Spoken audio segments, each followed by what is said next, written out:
I know you're watching that, and obviously we have rain that'll be with us for much of the week, it sounds like, Brad. Yeah, it really started already tonight. You see the rain out there tonight. It's going to continue through the middle of the week. That rain will be on and off for the next three and a half days or so before we get a break by the end of the week. Midweek, probably another surge of moisture on Wednesday, but Halloween right now looking sunny and chilly. This is kind of what we're going to see overnight in the morning. Pretty light stuff. This isn't really heavy right now, and I expect through the first half of tomorrow you're going to see more of this kind of mist or drizzle. The real heavy stuff will probably move in tomorrow night. So tomorrow's forecast, these are the highs, by the way, not the lows.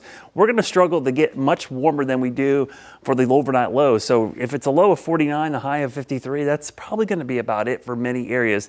Very little diurnal change in temperature. So the rain chances tonight, you see them kind of really ramping up once we get to about mid-morning tomorrow, and then during the afternoon, those chances will be around 80 to 90%. For the next 5 days, you get the idea. There's going to be rain on and off Monday, Tuesday, maybe a little bit of lull, heavy rain possible on Wednesday, and then early on Thursday before everything begins to move out and we start to dry things out. Looking at the forecast, it looks like a Monday through Thursday setup right now.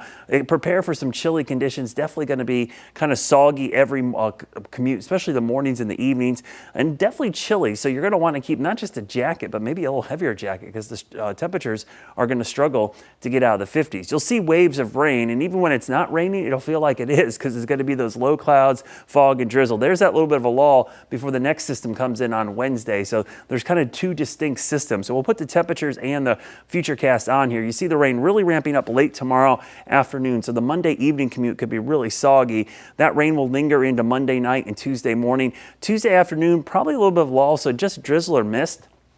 As we get ready for Charlotte FC's playoff game, I would prepare for cool conditions and definitely drizzly, misty, but no downpours. I think that's the good news about that game, just damp and cold. And then here comes that next surge of moisture as we go into Wednesday.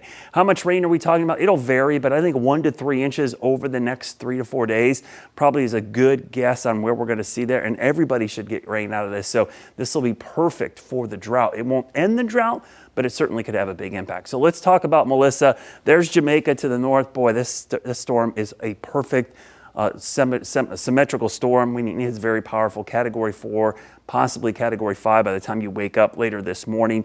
The winds, the surge, the mudslides, 40 inches of rain in some of the mountains in eastern Jamaica. It's just not a one-day event either. It'll be 2 days of the island getting hammered before it moves over Cuba and then races off the east coast. It will not impact the United States directly, maybe some rip currents, but because of the same front and trough that's coming into our area, it keeps it away. So here's a look at your Jerry Hunt Supercenter 7-day forecast. Cold and wet week ahead, but temperatures do warm up a little bit next week, but only into the mid-60s.